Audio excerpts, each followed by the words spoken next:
The title of tonight's talk is The Drama of Cosmic Enlightenment.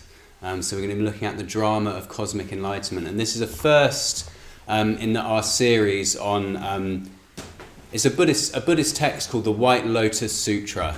So Sutra means Buddhist text, Buddhist canonical text. I'm going to be looking at the White Lotus Sutra. So I'm just going to give a little bit of background to the White Lotus Sutra, just to open the whole series, and then we'll go into the drama itself. So the White Lotus Sutra is a Mahayana scripture. So the Mahayana is the second stage of development in early Buddhism. So Buddhism developed in India for about 1,500 years. And the first phase was called the Hinayana. The second, well, that's first 500 years, the Hinayana. Second 500 years, the Mahayana. And the third 500 years was called the Vajrayana. So this is looking at those second 500 years. This emerged during those second 500 years. And so one of the distinctive things about the Mahayana is it used lots of different modes of communication. So the early Buddhism in the first 500 years or so mainly taught in concepts. So it had lots of different concepts that helped people practice. So for example, you might have heard the Four Noble Truths, the Noble Eightfold Path, 5 spiritual faculties, all of these different concepts to try and help people to grasp their mind and transform their lives with those teachings. But in the second phase of development, in the Mahayana, they started to use different modes of communication. So they used concepts still, and the concepts were used for people to engage with the teachings in their head, in their intellect, with their mind. But then there were images and myths and symbols and parables that were used to try and engage people's hearts. So it kind of saw that actually we can't just be talking to people's intellect, we need to engage people's hearts and their imagination as well. So that's one of the distinctive emphasis of the Mahayana. And so it's one of the 2 or 3 most important scriptures in the Mahayana. So it's a really important scripture in the Buddhist world. And there's some schools of Buddhism that have basically just focused on this scripture. So all of their teachings is just around this scripture. And it was written down, around 500 years after the death of the Buddha. And how the White Lotus Sutra is unique is that it speaks almost exclusively in myths and parables and images. So whereas other scriptures within that time would use concepts and images, the White Lotus Sutra is almost exclusively in parables and myths and images, which actually makes it really good to read. If you read the White Lotus Sutra, it kind of reads like a novel. It's really engaging, and that is because it's using those different stories and images. So during this series, we're going to be exploring lots of different myths or parables from this text. So in the following weeks, we'll be looking at different parables from it. And today, we're going to look at the opening and a couple of incidents from the opening section of the White Lotus Sutra. And just to prepare you, we're going to enter a strange world.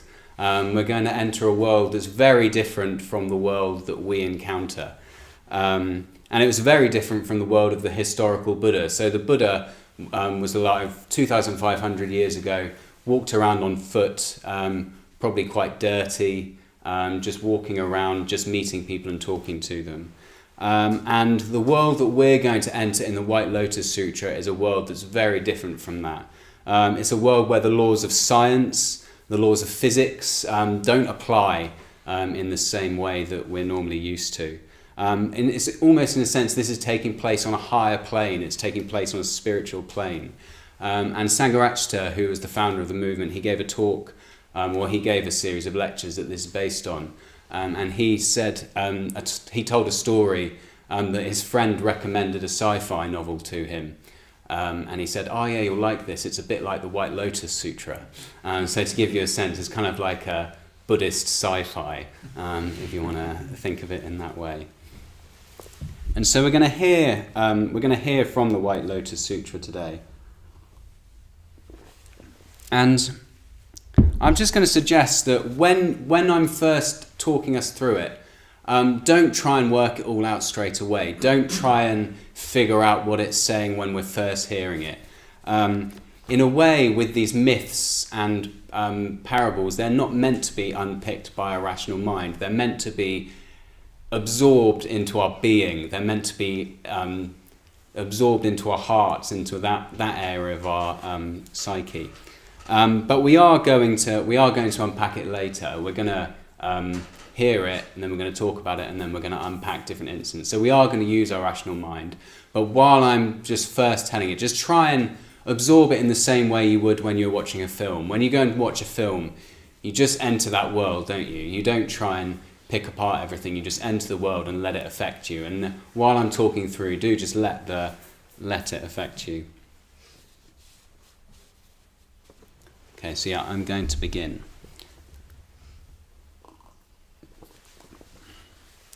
Now the sutra opens at a place called Vultures Peak.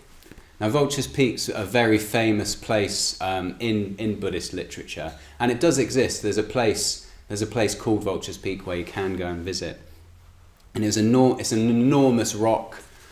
Basically, it's this huge rock really high above all the land surrounding it.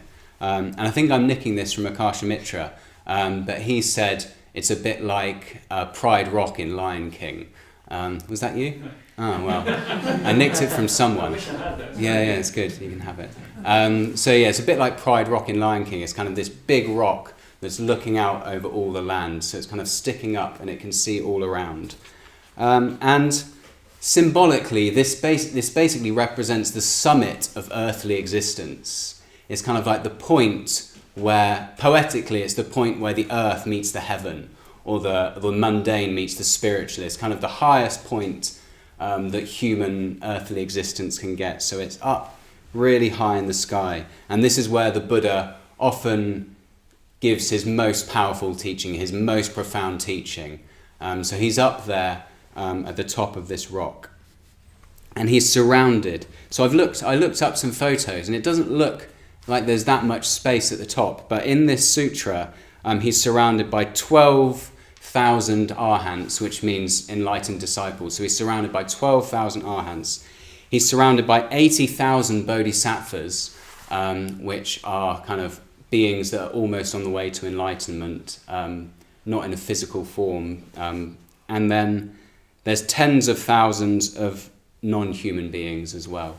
So these are kind of like spirits and devas and all of those things. So I haven't done the maths, but altogether there's loads and loads of people surrounding him. So the Buddha's up there ready to teach, surrounded by all of these different beings. And he delivers a great discourse on infinity.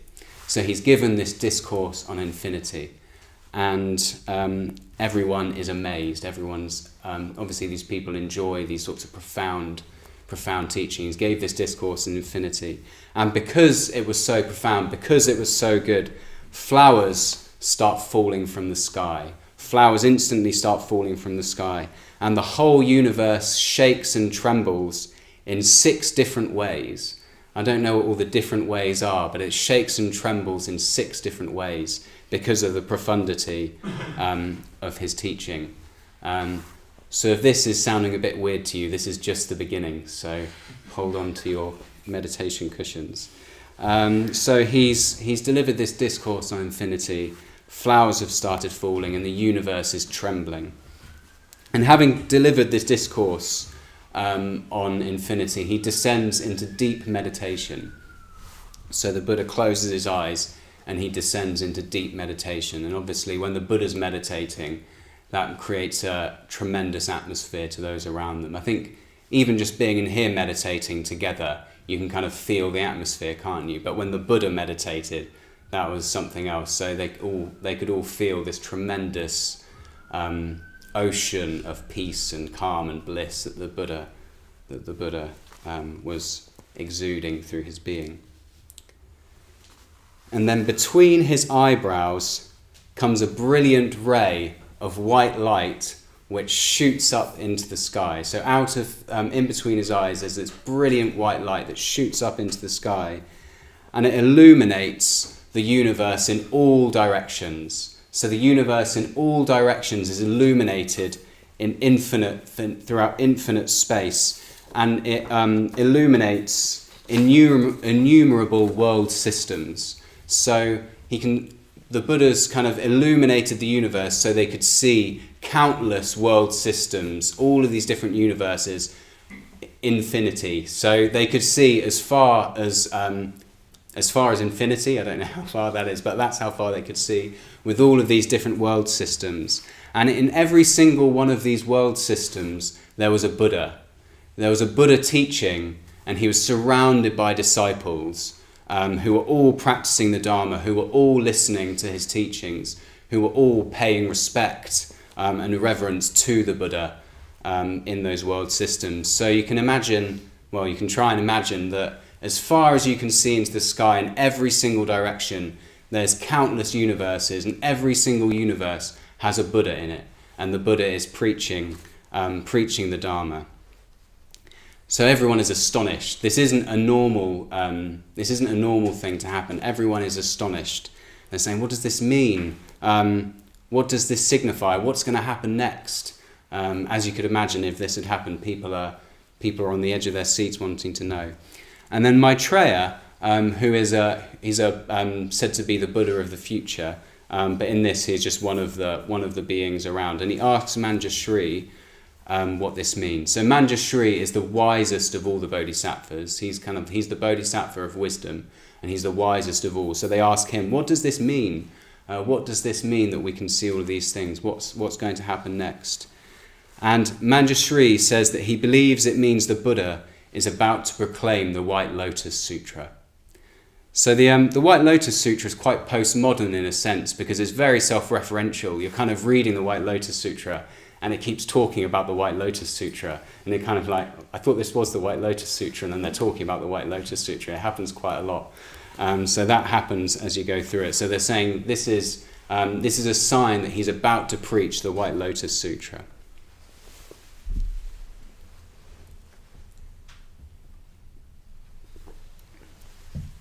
So what happens next is then the Buddha opens his eyes from his meditation. So he emerges from his meditation, and he tells the assembly around him. He tells them the truth in all its fullness is very difficult to understand. It's so difficult that people need to approach the truth step by step. They can't just hear the truth all at once. They need to approach it step by step. Because if he revealed the highest truth all at once, just people wouldn't be able to understand it. They wouldn't be able to take it in. They wouldn't be able to assimilate it. So he's saying that it's very difficult to understand, and it's very hard to perceive. And he looks around. He looks around at the people in front of him. And he says, "I'm not sure if everyone here is ready to receive the highest truth," which is quite challenging. You can imagine if you were in front of the Buddha and he's looking at you and he's saying, "I'm not sure whether you're ready to perceive the highest truth." And he tells the assembly there's still more to learn. You don't know it all yet. There's still further to go. And when hearing that there's still further to go, when hearing that they haven't made it all the way, 5,000 of them walk away. They think, "What's the Buddha talking about? I've already got it all. What is he saying? There's still further to go. What a load of baloney!" And then walk off. So 5,000 of them, when hearing the Buddha say this, they just walk away, thinking, "Nah, he's wrong." So then 5,000 leave. And then the Buddha says that, okay, now the assembly is pure. Now the assembly is pure. And all the disciples that were not receptive to the higher teaching have now left. And it's now full of people who are receptive and are able to hear the higher teaching. Now I'm not going to focus on what his higher teaching was, but he says that the Mahayana, the Great Way, that's what it's called, the Great Way, the Mahayana is the only way, and all the other paths are lesser goals. So any other way than the Mahayana are lesser goals. And I'm not going to go into that too much because it would be a big deviation, but that's the teaching he gave. And then upon hearing the White Lotus Sutra, his disciples are overjoyed. They hear this and they're overjoyed. It's a higher teaching they've never heard before. Suddenly everything seems clear to them, and they're disappointed that they've been going for so long without this teaching, and finally I've heard the highest teaching. And then this bit in the sutra is really good, because then the Buddha starts going on to make prophecies that various disciples are going to gain enlightenment. So it's kind of this really nice, everyone's really overjoyed, And then he's like, yeah, and you're going to gain enlightenment, and you're going to gain enlightenment, and you're going to gain enlightenment. And he's telling them what their name's going to be when they become a Buddha. And yeah, it's just this like big joyful, and the names are all crazy, so it's a really fun part of it. And then he goes on to tell various parables. So the sutra from this point contains various parables. And I'm not going to go into all of them now because we'll be covering them in future talks, but I'm just going to focus on one, which is the parable of the magic city. So he goes on to tell the parable. And he says there's a guide who's taking a party of travellers through a dense forest. They're on this journey, they're going through a dense forest. And they're travelling to the place of jewels. So that's the place they're aiming for, is the place of jewels. Now the road is very dangerous, and they've been travelling a long time. So they've been travelling a long time on this treacherous, dangerous road, and they're really tired. And the travellers basically decide, we want to go back. They're like, we've had enough. This is tiring. This is long. This is difficult. We want to turn back. But then what the guide does, the guide sees, oh no, we've already come so far. We've already come so far towards the place of jewels. I don't want them to turn back yet. So what he does, he conjures up a magic city. He conjures up this magic city with all of these wonderful things that you could imagine in a city. And he tells them that here you can rest. Here you can rest and eat and rejuvenate yourself. So they enter this magic city. You can imagine they probably have a bath. They have a nap. They eat some food. They go to sleep. And then they wake up. They wake up the next day, and then they decide, oh no, actually we are ready to keep going. And then the guide evaporates the city and says, I just conjured up this city so that you could rest and rejuvenate, and now we're going to carry on to the place of jewels. And they do eventually reach the place of jewels. Okay, so we heard the White Lotus Sutra, we heard the first few incidents from the story. And then we had some time to discuss it. So what we're going to do now, we're going to go through each of those incidents one at a time, discuss them together, and then unpack some aspects of it that I've drawn out. So we're going to start with the Buddha sending a beam of light into the sky and illuminating infinite world systems. And in all of these world systems, there's Buddhas preaching the Dharma. So what do we make of that? Anything? What do we make of that? What response did you have to that, or what do you think that image is trying to get at? I think it's like if you go like when you meditate and then you go inside yourself, it's like your other eye, which is the eyes, the consciousness that's all around you, and the expansion of the universe past what you just see with your two eyes. So for me, it's kind of projecting into that other visual that we don't have. Right. It's not mine. So when we close our eyes, we still have a sense of everything that's around us. Is that? Yeah, there's is like that more. Yeah, you see like everything else beyond that. Yeah, so we can still have an awareness of what's beyond our little, senses and stuff like that. Yeah. Great. Yeah. Just to me, it's literal. I mean, why wouldn't it be true? Right. Yeah. So you think, maybe it's just a literal portrayal of what the universe is like. Maybe that is actually. If somebody's aware of reality, and that is the reality that we can't see, then maybe there's a way that he can evoke it for everyone to be able to see it, because he is the Buddha.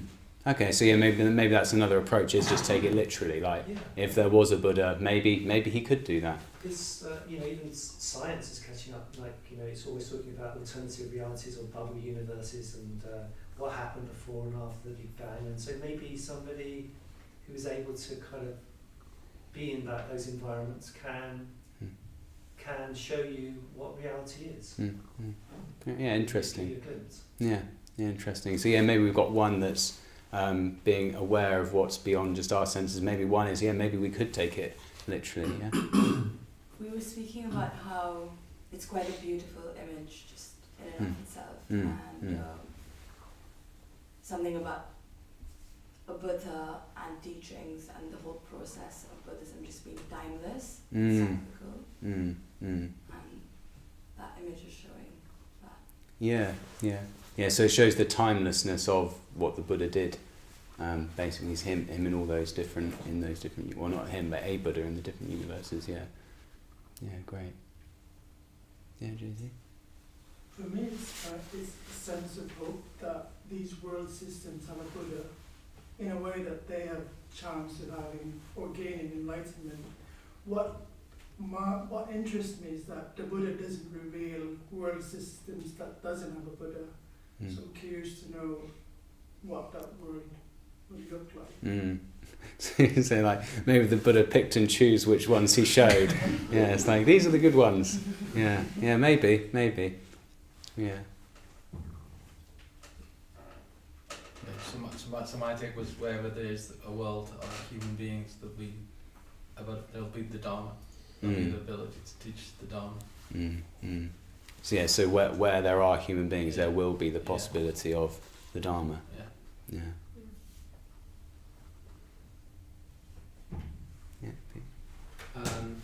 I really like the image.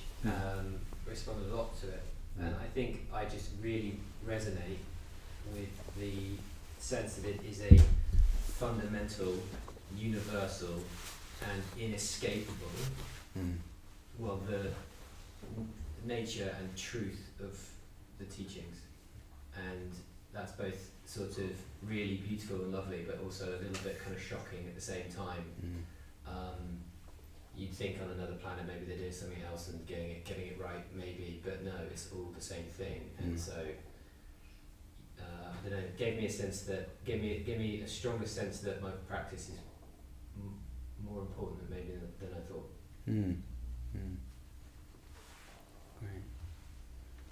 So yeah, with these images, you can see there's so many different interpretations already just from that one image, and people responding in all of these different ways. So there's no way to say yes, this is right and this isn't right. So I'm just going to let all of those be there, and I'm going to share some of my reflections on what we could possibly take from it. And there's quite a lot of overlaps with what you've said as well. So there's definitely something being got at that we respond to. So the first thing I want to draw out was that it's an image for the Buddha's vision, which often is sometimes referred to as perfect vision, or another way of talking about it is right view. So it's perfect vision or right view.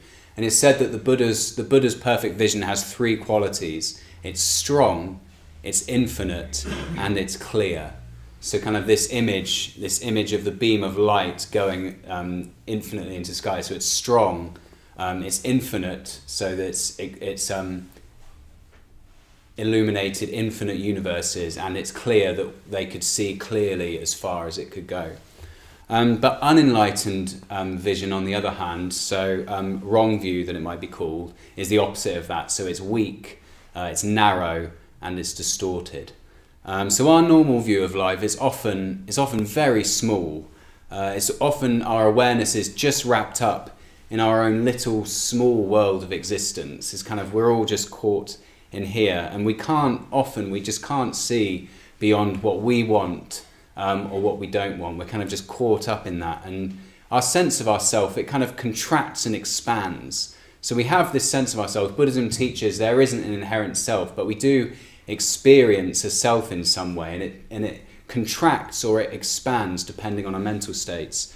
And when we feel under threat, or when we're trying to get something that we want, our sense of self contracts and it becomes small and it becomes limited. And here we refer to it as narrow. So it becomes our awareness becomes narrow down our small experience.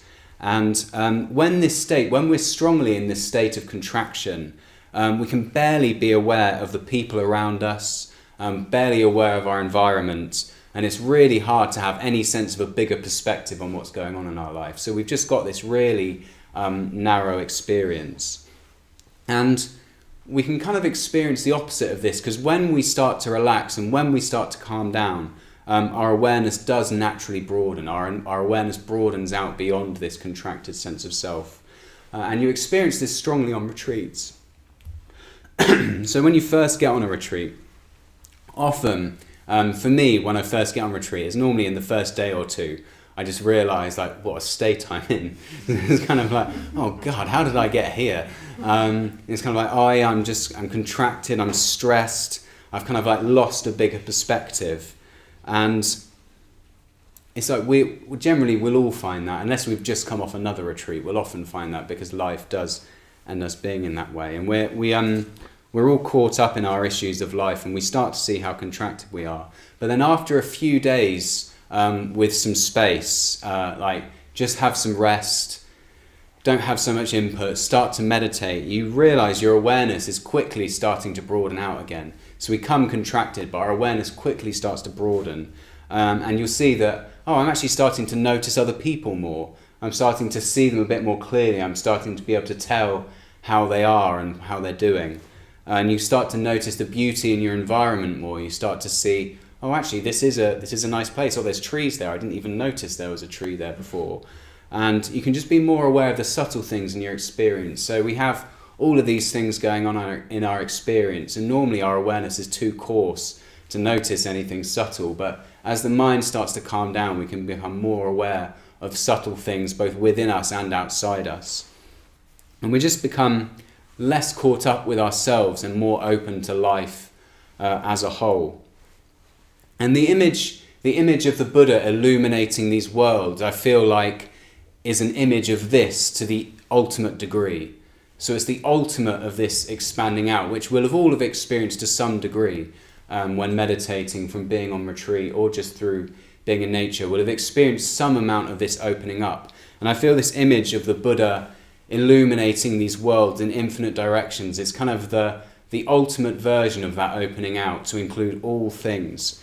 And it's not said that the Buddha is omniscient. It doesn't say that the Buddha knows. The Buddha never said that he knew everything that happened everywhere. But it's just that he isn't contracted around this part of experience. So we cling to this part of experience and feel alienated from everything else. Whereas the Buddha isn't contracted around his physical form. He's not contracted around this. And you could say he's not attached to anything. But you could also say that he's identified with everything. That's another way of talking about that. So you could talk about non-attachment, but you can also talk about just being identified with all things. He feels just as much with everything out there as he does with this body here. And this image is kind of a evocation of that, or an image of that. Yeah, so that's the Buddha's vision being infinite. Another aspect is the Buddha's vision is completely clear. And in this image, they can see all of the world systems as far as they go. So it's completely clear, it's not distorted. But our vision is so often distorted by our negative states of mind. And we can't see how things are because we're caught up in these negative emotions, driven by craving and aversion, basically. And the image that I find helpful for this is that it's as if we're driving a car and it's pouring with rain and we don't have windscreen wipers. So we're driving around. We can kind of see what's going on. Maybe there's like glimpses of light, but it's just covered in this rain. And then when we, the Buddha's vision is as if he's used the windscreen wipers and suddenly he can see everything clearly. So while we're driving around bumping into everything, maybe driving on the curb, crashing into things and causing ourselves all this suffering, the Buddha can see completely clearly and he can see completely what's out there. And we can have these moments of clarity, we can have these moments of perfect vision. And in those moments, we can see, just like when you put the windscreen wiper on, you aren't then comparing when it was raining and when you had the windscreen wiper, that it's like, oh, which one's better? You know that actually right now I can see more clearly. And that's the same with moments of perfect vision. We just see so much more clearly. We can see how the veil of the negative mental states have been lifted, and we're just seeing things much more how they really are. And so that's, we can get glimpses of that, but that was what the Buddha was dwelling in all the time. He had this completely clear vision where he really saw how things really were. So they're the two aspects I wanted to draw out with that image. But then we've already touched on this as well, that in each of these world systems there was a Buddha preaching the Dharma. And yeah, as you were saying, this kind of points to the fact that the Dharma is a cosmic principle. anywhere in the universe, anywhere in reality, the Dharma is a principle there. It's a cosmic principle within the universe. And this changes our perspective of practicing the Dharma. So it changes the Buddha from just being a guy that managed to come up with some helpful tips about how to just live a bit better, which often, like, we can often think of the Buddha in that way. He's like, oh yeah, he figured some things out and he's given us these things and I'll just do them and my life will be a bit better. But when we see it in this way, when we see that the Dharma, when we see that enlightenment is a cosmic principle in the universe, it changes the way we see the Buddha. It changes the way we see the Dharma and our own practice. It's as if we're aligning ourselves with a principle in the universe. We're aligning ourselves with the way that things are, towards a goal that is true wherever we go and wherever we would go within time and space. That would always be true. The principle of enlightenment would always be the case. And it's as if there's like a deep urge to evolve and grow within the universe, and enlightenment is the culmination of that. It's the point where that comes to full fruition. So yeah, enlightenment as a cosmic principle. And yeah, the title of this talk is The Drama of Cosmic Enlightenment, and that's what that's getting at, is it's this cosmic principle, this cosmic enlightenment. And we can just think, like, what effect would that have on us? If we really held that view, if we really held the view that the Dharma was a cosmic principle that was within the universe and we were trying to align ourselves with that, how would that change our practice? How would that change the way that we saw our life and what we needed to do with our life while we were here? So yeah, that's the image of the Buddha illuminating the world systems. Now the next image we're going to move on to is the disciples walking away, the 5,000 disciples walking away. So he said, you've come this far, you've done well, but there's still more to learn. And then 5,000 of them couldn't accept this and they walked away. They couldn't accept that there was still much more that the Buddha knew that they didn't. So what do we think that's getting at there? What do we think that's trying to communicate, that image?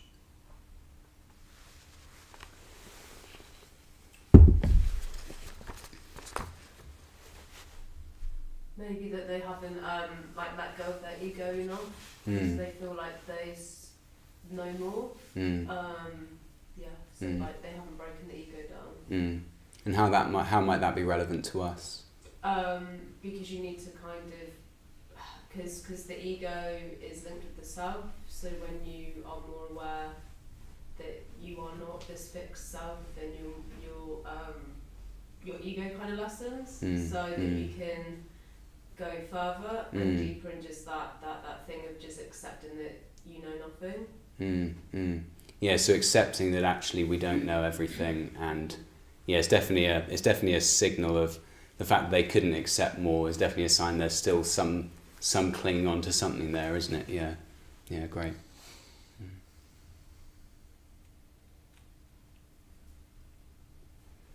There's something around the different levels of insight. So just seeing these words, seeing the illuminated light doesn't mean that you have fully understood it. So it's more about the depth of the teaching, how it's not just at the intellectual level, and it can be perceived in a deeper level, more experientially. So often in life, we think we understand something, we might have read a book on a topic, but unless we kind of encounter a very potent situation in our life that demonstrates that lesson, it's very difficult to really have mastered that. And I think there's a lot of maybe that with that statement that there's further to go. Yeah, so you're saying that we can grasp things intellectually, but until we've experienced things, those teachings aren't going to sink down to a deeper level. Yeah, great. Yeah, so there's different levels of understanding. So maybe we get things intellectually, but that's different from it sinking down to a deeper level and knowing things experientially. Yeah, I think that's definitely true, and it's kind of like the place of knowing the teaching of the Dharma is really important, because once we know it intellectually, we can then start to see the world through that lens, and then as life happens, we'll then start to understand the teachings more deeply. So yeah, I think that's a really really important point. Yeah. Do you think that's also possible the other way round as well? What do you mean by the other way The around? other way round, where people can experience things, but then come to this thing later, like that. Do you think that's possible as well? Yeah, I think that's definitely possible. So people, you have an experience of life. It's quite hard to make sense of, and then you encounter the Buddha's teachings, and then suddenly it makes sense in light of that, and it kind of makes sense of those experiences. I think that's definitely true. I think I had something of that experience. I'd been meditating without knowing any Dharma for quite a few years, maybe like 5 or so years. And I kind of I had some awareness, but I didn't have a framework to make sense of my experience. So I'd had these experiences and I could see, I kind of do this, and but I don't really get, And then once I read a book on the Dharma, I was like, oh, that's that thing. And it's like, oh, and that's that thing, and that's that thing.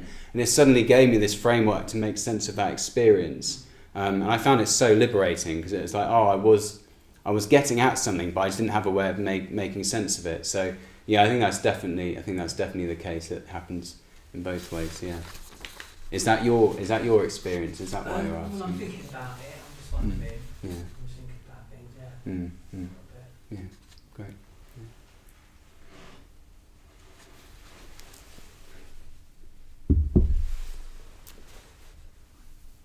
Is there an element to it where he's literally saying you just cannot hear, well I say not literally, mathematically saying you cannot hear highest teachings if there is doubt.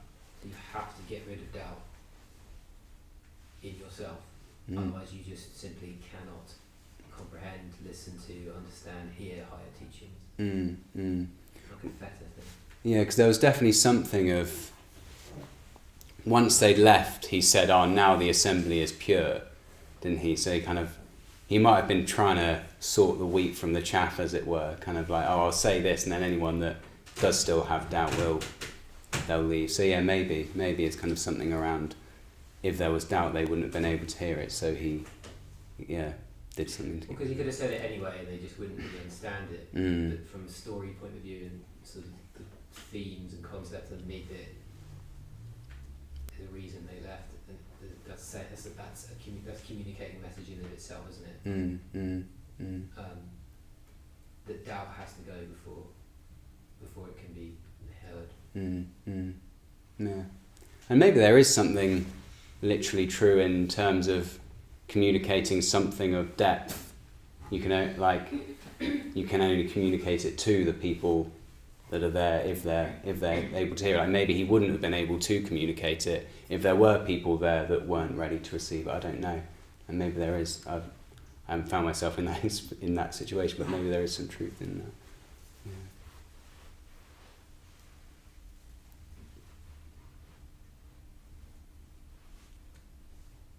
Yeah.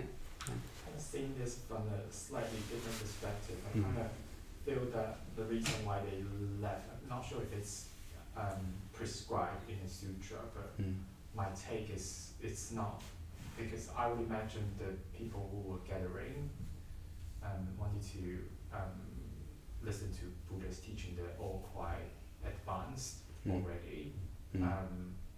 My personal take on it is they left because it's not the right timing for them. It's not that they don't want to accept it. It's more like they may have, because they all come from their own universe or something.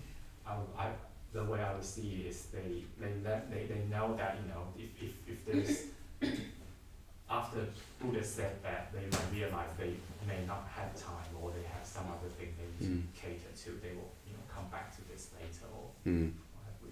Yeah, so maybe some of them realised that they weren't ready for it, and maybe. Great. Okay, so the first thing that I took from this was that it's just hard for us to see what we don't know. It's hard to see beyond what we currently know, and it's easy to think that our understanding is all there is to know. Basically, it's easy to think that actually there isn't anything beyond. A way you could think of this is that when we look at the horizon, one way that you could perceive that is, that's all there is. Or another way that you could perceive it is, there's something over there, but I just can't see it yet. So they're the two ways we can approach when we reach the limits of our understanding. And we may know something intellectually, but that isn't really knowing it. Kind of what you were saying, Martin. It's like we may know something intellectually, but that isn't fully knowing it. To fully know things, it needs to sink down onto a much deeper level, onto a much more, like unconscious level, or however you want to refer to it. And because we don't know everything yet, because we can't see beyond where we're currently at, we need to be receptive in our spiritual life. We need to be cultivating receptivity. We need to be aware of trying to be more and more receptive in our spiritual life. So we need to be receptive to our experiences. We need to be kind of what we were saying earlier about how when you know the teachings and you're having life, you need to try and be receptive to what's going on in your life, so that you can start to see the teachings in the world. You start to see impermanence in the world. You start to see unsatisfactoriness in your experience. And we need to be receptive to what's going on around us. We need to be receptive to others. And we also need to be receptive to what's going on internally. So we need to be receptive to our own emotions, and we need to be receptive to our own intuitions. So there's all these different aspects of receptivity that we need to be cultivating.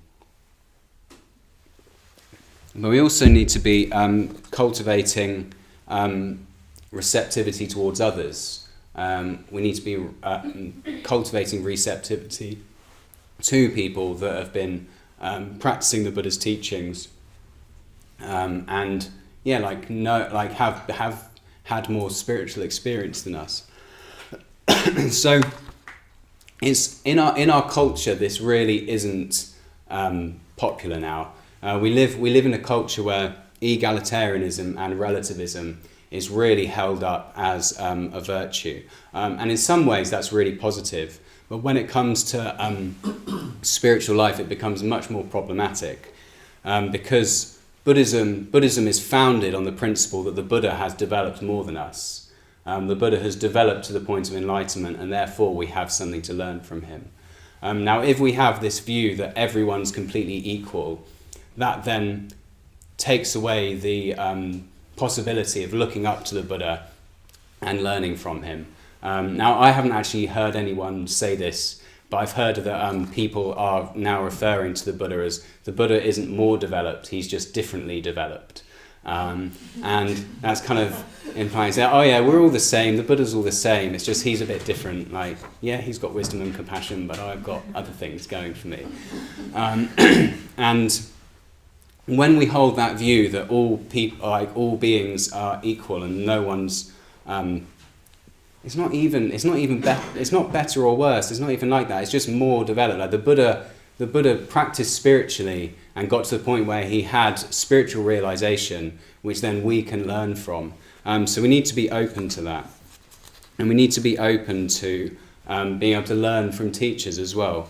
So there's currently a strong emphasis on being self-taught in our culture. We've got the internet now, which basically makes you feel like you can learn everything yourself, which in some ways is amazing.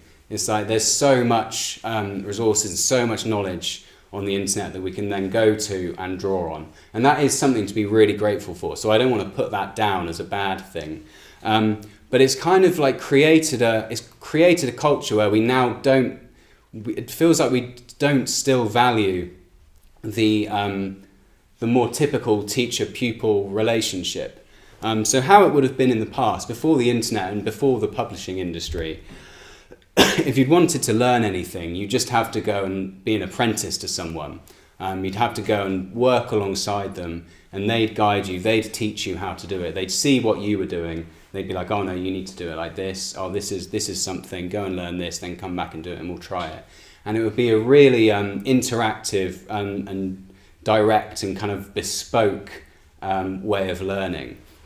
And we still need this. We still need this in our lives, basically. We still need to have people that can get to know us and then kind of help us where we're at. Kind of like Akasha Mitra was saying, like the spiritual life isn't in the abstract. It's in our lives, in our situations and all those things, and we need someone that knows us that can help like talk you through it and say, I can see that that's not working for you, maybe try this, or I think this practice would help, or I think there's something you're not spotting here that needs to be explored. And so I started meditating about 12 years ago now, and I started using apps basically. So I did, actually no, that's not quite true. I did an 8-week course with someone, but then never saw them again. And so for years I was just meditating by myself with apps, and I did get somewhere with it. I did work on my mind. It did change me, and I didn't know anyone else that was practicing Buddhism. I didn't know anyone else that was meditating. Which was fine, but it did make, so like out of my friends I was always the spiritual one, which wasn't, I don't think it's particularly helpful looking back, because it's kind of like, oh yeah, I'm the spiritual one, even though I've been meditating for like 2 years on an app. So, and like, yeah, I massively benefited from that, so I don't want to put that down either. But something really changed for me when I started coming along to the Buddhist Center. Because then suddenly I was surrounded by people that were doing it as well. I was surrounded by people who were also interested in working on their mind. And I had people to look up to as well. So I'd come along to the Buddhist Center, I'd be taught, and there'd be real people for me to look up to. And I could see, not just hear meditation teachings, but kind of see the teaching embodied in them, see it embodied in their life, how they were living, how they were communicating. So that had a massive impact on me once I was in direct communication with people. But then also I benefited even more once I got into direct communication with the people that were teaching me. So Maitreya Bandhu particularly, who ordained me, getting to know him was so helpful, because suddenly I had someone who I knew was a lot wiser than me, a lot more experienced than me, taking an interest in me and helping me see how I was going to apply the Dharma in my life. And he could see the problems I was getting into, but also he could see my potential so much more than I could. And a lot of the time it felt like he knew me way more than I knew myself. I still feel like that. I feel like he knows me better than I know myself sometimes, and he can steer me in the right way. And if I was just at home learning on an app, I would never have that. I would never have that direct communication with someone that's able to see me, see my life, and steer me in that way. So I think, although it's amazing that we can learn all these things online, it literally can't replace getting to know people and them getting to know you and then helping you practice. So yeah, we need to be receptive to other people and be getting into communication with people who we look up to.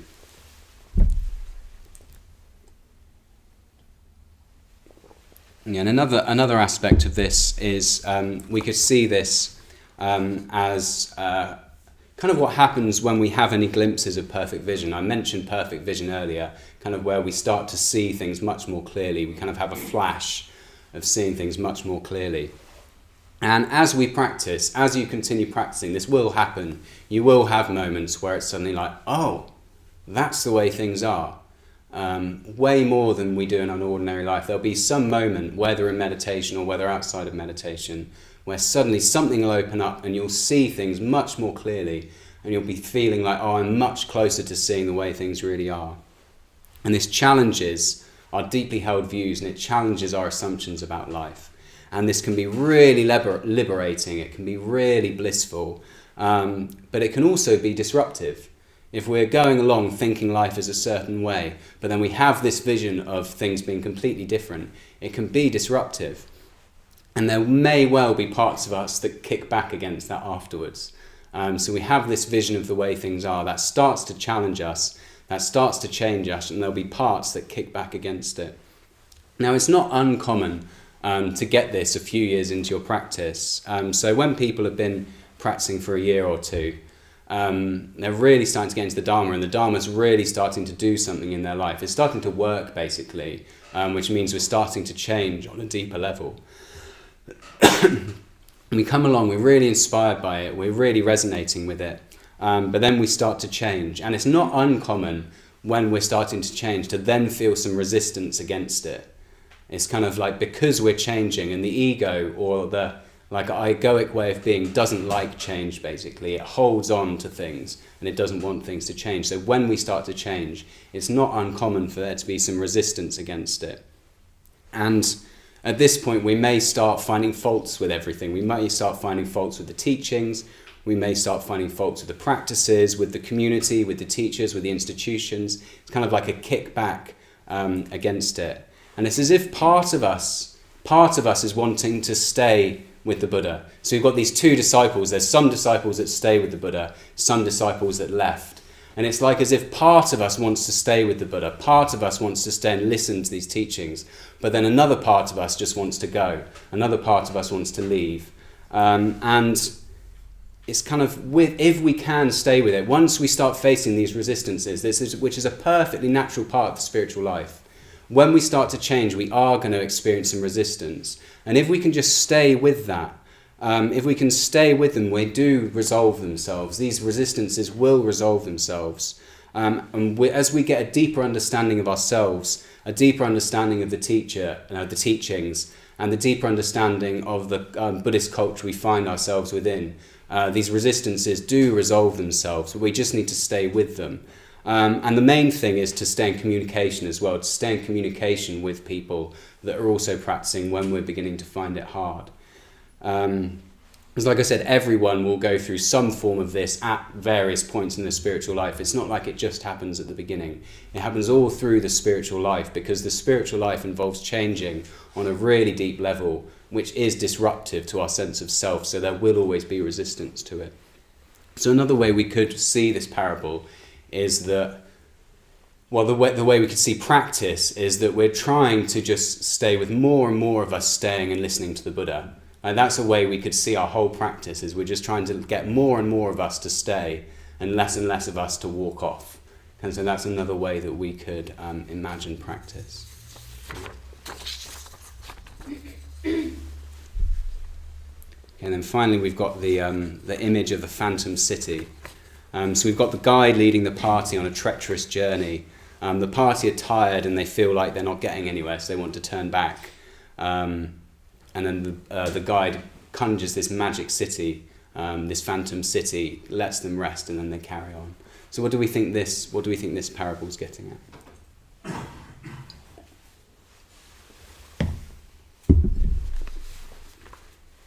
suppose it's related to condition, like creating condition around us that will help us to be receptive, like you were saying. So taking the teaching, but also taking into account people around us, so the Sangha, the magical city. I suppose that what you were saying, they stopped, they slept, had some food, so again, having the condition around us that allow us to take the teaching, but also be surrounded by people who are on a spiritual path like us. Yeah, that's really lovely. I hadn't thought of that, but yeah, it's kind of like the Buddha conjuring up the conditions for us to be able to carry on practicing. Yeah, and like there's this beautiful phantom city, which is kind of like the conditions that we need to practice the Dharma. Yeah, that's a really nice way of reading it. Yeah.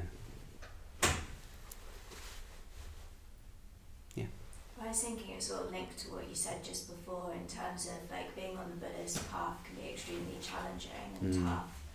And then occasionally you feel like you've worked really hard and you do feel like you've sort of gotten somewhere and you can kind of reach like a plateau, which I feel like is the magic city in this parable. And it can be really easy then to sort of stay in that comfort zone and think, well, I've gotten this far and actually that'll do. And then for me, the story about the magic city then fading is sort of that sense of like, no, you still got further to go along this path, and it was sort of Buddha like encouraging them to carry on. Yeah, really good. Yeah, so it's kind of like we need those points to be like, oh yeah, something's happened, but then we also need to carry on. Yeah, great.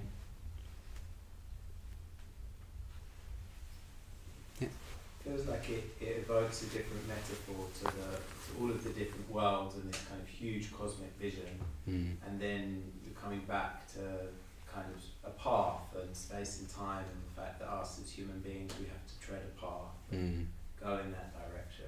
And so it's kind of, it feels like it initially breaks that open, and then it also kind of grounds us in that too. Yeah, really good, because the Buddhist path is often represented as a path, isn't it? So there is this huge vision, but actually there is a need to feel like, oh, I'm treading a path, I'm making progress, and I'm getting somewhere. Yeah. So it brings that back in, definitely. Yeah, something a bit more grounded.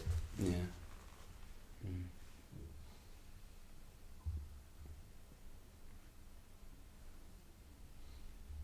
Yeah.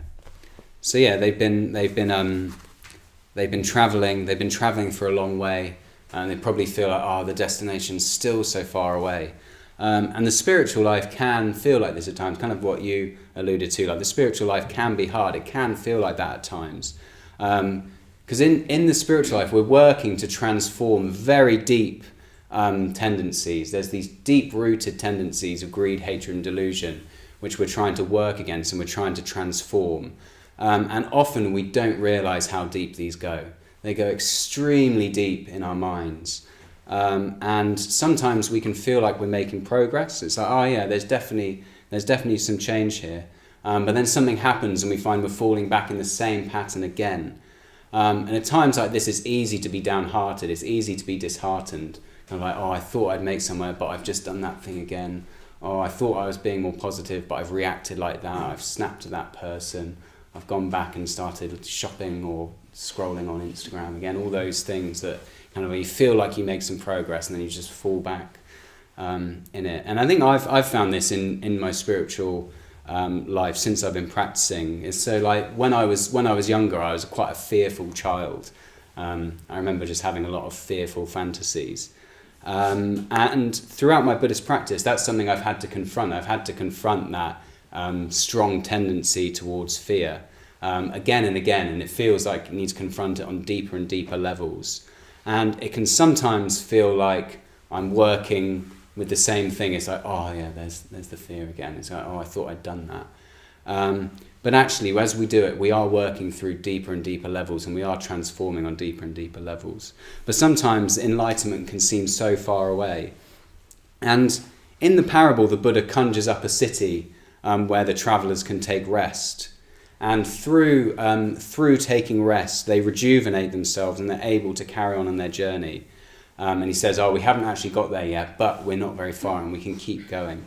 And it's like that with ourselves and our motivations. Like we're going to need to have a sense that we are moving forward, and we're going to have a sense of rejoicing in the progress we have made. And often we'll get there by looking back. Often in the moment we might not necessarily feel like we've made progress. But if you look back, you can see, oh, I really have got somewhere. I really have changed. But it requires that kind of looking back to see. We don't necessarily always feel it in the moment. So we often, when we start meditating, when we start practicing Buddhism, we start for one reason, which probably won't be the reason we carry on. So maybe we start because we want to be less stressed, we want to be less anxious, we want to improve our mood, we want to improve our mental health. And the Dharma will help with all of this. Meditating will help with all of this. Acting more skillfully will help. But at some point, the larger goal of Buddhism will begin to reveal itself. Even if we begin wanting to cultivate wisdom and compassion, our vision of what they are will develop and deepen with time. So the reasons we start will never be the reasons we carry on. So like I mentioned, when I started practicing, I was quite anxious, I was quite depressed, and I basically just wanted to fix myself. It was like, yeah, I'm not working, I need to fix myself. And I just didn't want to suffer so much, basically. I wanted to meditate so that I wasn't suffering so much. And as I started practicing, it did help. It alleviated a lot of my anxiety, kind of lifted me out of depression. And so in a way, I quite quickly got what I wanted. If you asked me when I started, it would just be like, I want to be less anxious and I don't want to be depressed. And that quite quickly that happened. But more started to happen. I noticed there was more opening up. So I started to enjoy my life more, basically. I started to feel more. My life was becoming enriched by meditation. It wasn't just alleviating suffering, it was enriching my life. And I started to feel things more deeply as well. I started to be more in touch with things in my life, and I started to feel them more deeply. And I started to feel more connected with others as well. I started to feel much more connection with the people around me. And so through meditation, I can see that it was working, and I could see that I was changing. But then at some point, I started to realize that, just meditation by itself isn't enough. It's like I'm doing this meditating, I'm sitting down, but I can kind of tell that because I've just been doing loads of stupid things for the last 24 hours, this is making my meditation worse. So I started becoming interested in what I was doing outside of meditation as well, which when I started meditating, I'd have had no interest whatsoever. I wouldn't have thought about changing the way I was acting. I just wanted to meditate. But through meditation, I started to realize the importance of what I was doing outside of meditation as well. And that was when I started reading about Buddhist ethics. And I started reading about, actually, there are things that I can do in my life. There are ways that I can act which will have a positive effect on my mind and have a positive effect on my life. And so my vision of the Buddhist path, or my vision of the meditation path to start off with, but my vision of the Buddhist path and Buddhist practice has kept on changing as I've practiced. It kind of like keeps on unfolding to more and more understanding and more vision of actually what we're trying to do. And it's as if each time I've arrived at a phantom city that's got me so far, but then that dissolves and I can see, actually there's still further to go. So in a way it's kind of like phantom city after phantom city that keeps us going, eventually getting to the place of jewels, which obviously in this parable is enlightenment. And I guess so when we first start practicing, we're inevitably going to start practicing to improve our own lives. That's basically why and pretty much all of us, that's why we'll start, is because we think that meditation and Buddhist practice will improve our lives in some way, which is inevitable and it's perfectly fine. We want to be happier, we want to suffer less because life is hard and we want to be happy. That's the state all of us find ourselves in. And it's completely understandable and completely fair enough up to a point. But at some point in our practice, as our awareness starts to grow, as our awareness starts to broaden, we'll start to include others more and more. We'll start to become more aware of other people. And especially we'll start to become more aware of the suffering of other people as well. So once we've learnt to see our own mind and see how we create our own suffering, we'll begin to see how other people are creating their own suffering as well. So as we learn how our minds work, we'll be able to see how other people's minds work as well. And we see that, not only do I create my own suffering, other people are creating their own suffering as well. And to the extent that we've cultivated wisdom, to the extent that we've seen the way things are in our mind, the response will be an urge to help others. The urge will be to help others alleviate their suffering. And this is what we call compassion in Buddhism. This is what we call compassion. So we've developed wisdom, and then when that wisdom comes in contact with others, then arises compassion and the urge to help others. Desire to alleviate others' suffering is a natural development of practice. It's not something that we need to try and bulk on, or something that's not ever going to happen for us. Like, it is good to make effort, like in the metta bhavana, to do these practices to try and cultivate it, but that awareness of others is a natural development of spiritual practice. And this is what we call the bodhisattva path, basically. So it's the path of practicing not just for our own sake, but for the sake of all beings, so to alleviate the suffering of all beings. And this is basically what the White Lotus Sutra is all about. So all of these parables that we'll encounter in the White Lotus Sutra are trying to point us not just to practicing for ourselves, but to practicing for all beings, to help all beings alleviate their suffering. As the Mahayana says, as the White Lotus Sutra says, this is the highest goal of practice. The highest goal of practice is to work on ourselves, work on our minds, move towards liberating ourselves from all of the suffering that we cause ourselves, so that we can then help others do that as well. Practice for the sake of all beings.